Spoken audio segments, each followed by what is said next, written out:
They said my grandfather was a war hero. To most people, he was just old man Harlan, quiet, stooped, and slow-moving in his last years. He sat on the porch every morning with black coffee and a mechanical hand that clicked softly as he rotated the mug. A dusty flag hung limp behind him, and a framed medal sat untouched above the fireplace. But no one ever talked about the war. He never told me anything. Not really. Just the same stories every vet tells. We fought, we won, and we buried too many friends. He always brushed off questions with a smirk. Some things ain't for remembering, kid. But after he died, I found the logs, not the official kind. These were tucked deep in a rusted footlocker, hidden under loose floorboards in the shed, the old kind of digital storage, data crystals and a black carbon drive that whirred softly when I powered it up. The files were unmarked, no dates, no headers, no ranks, just voice logs, distorted, raw, and pulsing with emotion. I couldn't stop listening. Day 12, we lost half the squad. Vrall came through the sand like knives. They tore McAllister apart in 5 seconds. He didn't scream, didn't even get the chance. I killed 6 of them before they dragged me under 2. Thought I was dead, should have been. The voice was unmistakable. It was him, my grandfather. But it didn't sound like him. It was younger, harder, like someone sharpened his words with blood and grit. There was fury there, and something else. Hunger. The Vrall War was something most people my age only knew from documentaries. A swarm-based alien hive, intelligent like a virus, billions of biomechanical insects controlled by a single conscious network. They didn't negotiate, they didn't communicate, they consumed. The war lasted 16 years. 500 million humans died before Earth turned the tide. And even then, it wasn't through superior firepower. It was desperation. Tactics so brutal, so insane, the Galactic Accords tried to erase the files. We won by becoming something the Vrall feared more than extinction, and now I was hearing it, from his mouth. I don't know what they did to me down there. I think they tried to convert me, hack my mind, or feed off it. But it didn't take. Something snapped instead. I started hearing them, and I heard what they feared. Me. He didn't sound proud. He sounded broken. The more I listened, the more I understood something was very wrong. He wasn't just a soldier. He wasn't even part of the regular units. One log referenced Protocol Red Echo, which didn't return anything in open records. Another mentioned severance teams. Red Echo 5. We don't rescue. We don't report. We sever the hive, cut the head off and leave the body writhing. They called us monsters. Maybe we were. I dug deeper. Archives, restricted war docs. I paid a guy on an old EarthNet channel to break a few encryption layers, and then I found it. Operation Nightfall, Red Echo Unit 7, classified level Omega, access restricted by SolSec Act 87-2. No names, no survivors, except one. His logs kept going, darker each time. They didn't give me medals for what I did. They gave me silence. I never came back from the hive moons clean. I left something there, or maybe brought something back. I sat on the porch that night, staring at the flag above the fireplace. That medal in the frame didn't seem like an honor anymore. It felt like a warning, a tombstone for the man who never really came home. My grandfather wasn't just a hero. He was a weapon, and now, someone else knows I've heard the logs, because an encrypted message just pinged the same carbon drive. 3 words, do not share. He message sat on the screen, pulsing softly in amber. Do not share. No signature. No origin trace. I tried running diagnostics. Nothing. It was like the message had been waiting, embedded deep in the drive, programmed to trigger if anyone opened the logs. Smart. Old world spycraft kind of smart. But here's the thing about telling someone not to do something. It only makes you want it more. So I kept digging. His logs shifted tone after the first dozen entries. The horror was still there, but now it was laced with precision. Like the man who'd once screamed through the blood had learned to make it useful. Strategic. Weaponized. Day 49. First successful severance. Hive node collapsed in 13 minutes. 312 Vrall silenced. I could hear them dying inside, felt it like static in my skull. God help me, I smiled. I knew the basic biology of the Vrall, central command nodes, called hive minds, each guiding millions of drones. Severing a node disrupted the network, temporarily, unless you got the core. Apparently, Red Echo didn't just sever the hive, they corrupted it. We learned their rhythm, their frequency, injected false signals, chaotic noise. They started turning on each other, swarm versus swarm. Total collapse, like making a wolf eat its own pack. My grandfather was part of a kill team that didn't just fight the enemy, they rewired it, turned the Vrall's hive mind into a weapon against itself. That kind of warfare wasn't taught in school. Later entries showed signs of decay, not physical, mental, like something inside him had been left behind. The dreams don't stop. Not dreams, memories, but not mine. I wake up covered in sweat, muttering in a language I never learned. I see their skies, their birth chambers. I know how it feels to fly without wings. I think I'm still connected.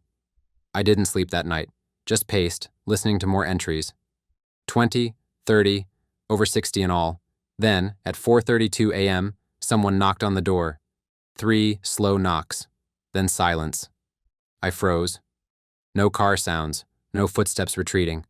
Just emptiness, and on the porch, an envelope, no return address, no markings. Inside was a photo, black and white, grainy. It showed 6 soldiers standing outside a scorched Vrall tunnel, all of them in matte black armor with no insignias. My grandfather stood in the middle, on the back, scribbled in fading ink, Red Echo, 7, only one left. The logs weren't just his memories, they were evidence, proof of a black ops unit the world had erased, soldiers trained to fight in psychic hell, to merge with the enemy's mind and burn it from within. No wonder he never talked about it. No wonder they didn't want it found. I should have stopped. I didn't. I went to see the only person who might know more, Commander Maynard Briggs, retired Earth Navy intelligence, served during the war. Old friend of my grandfather. I brought the photo, played a few of the logs. He didn't say a word for a long time. Just stared out his kitchen window, fingers drumming on the glass. Finally he spoke. Red Echo was real. Only 12 teams. All ghosts now. No medals, no graves. Your grandfather, he wasn't just a war hero. He was a failsafe. I asked him what that meant. He looked at me and said, "When the Vrall came, Earth needed monsters. We just hoped we could bury them after, but sometimes they don't stay buried." That night, another message came through the drive. A new voice. Cold. Female. Unfamiliar. You have what does not belong to you. Return the data or be designated Class 3 security risk. You have 48 hours. I closed the lid. Some things ain't for remembering, my grandfather once said, but some things won't let you forget something. The clock on my wall ticked down the hours like a slow bomb. 48 hours to comply or be branded a Class 3 security risk, whatever that meant. The message chilled me more than any alien war story ever could. I knew the logs were dangerous. Not just secrets, but weapons, memories and technology fused into something forbidden. And yet, I couldn't stop. I needed answers. I returned to Commander Maynard Briggs. His small cabin was like a relic. Maps of star systems pinned to the walls, old mission patches framed in dust. He poured me a glass of whiskey and finally opened up. Red Echo wasn't just a black ops unit. It was a surgical weapon crafted to do what conventional armies couldn't. When Earth faced extinction, the brass decided some sacrifices had to be made. I asked, "Sacrifices like what?" He sighed deeply. They didn't just send men to fight. They sent men to become the enemy. Your grandfather, he wasn't just fighting Vrall. He was infected by them, but his mind held the line. That's why he heard their thoughts, felt their fears. They called him the Hivebreaker. My head spun. Hivebreaker? A man who could sever the link between a hive and its core. Some say he was more machine than man after the war.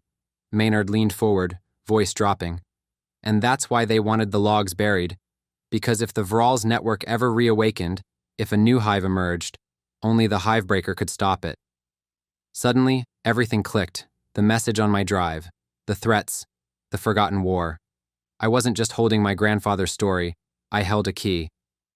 Later that night, I played another log. The hive speaks to me still, not in words but in pain and shadow. I am the weapon they feared, and the curse they bore. The voice was tired, haunted. Then the log cut out abruptly. My apartment door shattered. 3 figures in tactical gear stormed in, weapons raised. "Secure the data drive," the leader barked. I dove for cover, heart hammering. A desperate scramble followed. Shots fired, glass shattered. I barely escaped with the drive clutched tight. I knew then that I couldn't run. The past was alive, hunting me. The Hivebreaker's legacy was mine now, and I had to find a way to finish what my grandfather started. I barely escaped into the night, the cold weight of the data drive pressing against my chest. Outside, the city lights blurred through rain as I ran, heartbeat thundering louder than the siren screaming behind me. Who were those men? Government agents? Mercenaries? I didn't know. But one thing was clear. They weren't here to help. They wanted the logs gone. I contacted an old friend of my grandfather's, Dr. Mara Kim, a xenobiologist who had worked on Vrall biology. She had disappeared from the public eye years ago, but I found her living off-grid in the Nevada desert. She listened carefully as I played the logs. Her eyes grew dark. "Your grandfather. He crossed a line no human was meant to cross. The Vrall hive mind isn't just alien biology, it's a sentient virus. Your grandfather's mind became a battleground. That's why he was feared, even by his own people. I asked her what could be done. You have to finish his work. Sever the hive's core once and for all. If it awakens again, it won't be like before. It will consume entire systems." Mara handed me a small device, a neural interface prototype designed to link a human mind with alien systems. "This is your only chance," she said, "but it will cost you. The interface will try to connect you with the hive, just like your grandfather. You'll face the same horrors." I swallowed hard but nodded. Back in my cramped apartment, I activated the device. Lights flickered. The world shifted. Suddenly, I was inside the hive. Vast, dark, a nightmare city of chitin and whispering echoes. I heard thousands of voices, not words, but feelings. Fear, rage, hunger, and then a voice, my grandfather's. "Welcome, grandson. You're not just fighting for Earth anymore. You're fighting for us." Inside the hive, I saw flashes of his memories, battles, betrayals, sacrifices. He was no hero. He was a monster shaped by war, but he was the only thing standing between us and annihilation. Inside the hive, the alien darkness clung to my skin like oil. The voices pulsed, alive and menacing, weaving threads of fear and despair through my mind. The neural interface burned in my skull, sinking me deeper with the Vrall consciousness. I could feel the swarm's patterns, the cold logic, the brutal efficiency. But beneath it all, I sensed something else. A fracture. A weakness my grandfather had fought to exploit but never fully shattered. His memories flooded me. A lifetime of battles, blood-soaked corridors, friends lost, and monsters born from men. The Hivebreaker was more myth than man, a weapon forged by pain and sacrifice. "You must be stronger than I was," his voice echoed. "Because this fight, it never ends." I reached the core, a pulsating orb of bioluminescent energy, throbbing like a heartbeat at the center of the hive. It radiated cold power, a beacon of command for billions of drones. But as I prepared to sever it, the hive fought back. Shadows twisted into monstrous forms clawing at my mind, dragging memories to the surface. My fears, my failures, the weight of legacy. I stumbled, nearly lost. But then I heard something unexpected. A whisper, not from the hive, but from inside me. "You're not alone." I realized the interface wasn't just a link to the hive. It was a bridge to my grandfather's fractured mind, still fighting alongside me from the void. Together, we pushed back. I focused every ounce of willpower to sever the core's connections. The hive screamed, a sound beyond sound, as the network imploded in waves of shattered light. When the neural link finally broke, I collapsed onto the floor, gasping. Outside, dawn was breaking. The hive was broken, for now. But the cost was clear. The interface had burned my mind. Fragments of raw consciousness whispered in the shadows of my thoughts. I was no longer just a grandson. I was the next Hivebreaker. The world outside moved on, unaware of the war I just fought inside an alien nightmare. The sun rose over the city, casting long shadows that seemed to whisper secrets only I could hear. I was changed, not just by the memories or the neural scars, but by the weight of inheritance. After days of restless nights, I visited my grandfather's old porch, now weathered and cracked. I sat where he used to drink his morning coffee, the framed metal catching a glint of sunlight. I whispered aloud, "I understand now, Grandpa. You weren't just fighting the Vrall. You were holding back a darkness we barely comprehend." A breeze stirred the flag behind me. The government never came for the logs again. Or maybe they did. But I had already done what they feared. I became part of the weapon. The Hivebreaker's legacy lived on in me. I could feel the whispers at the edge of my mind, the alien threads weaving into my thoughts.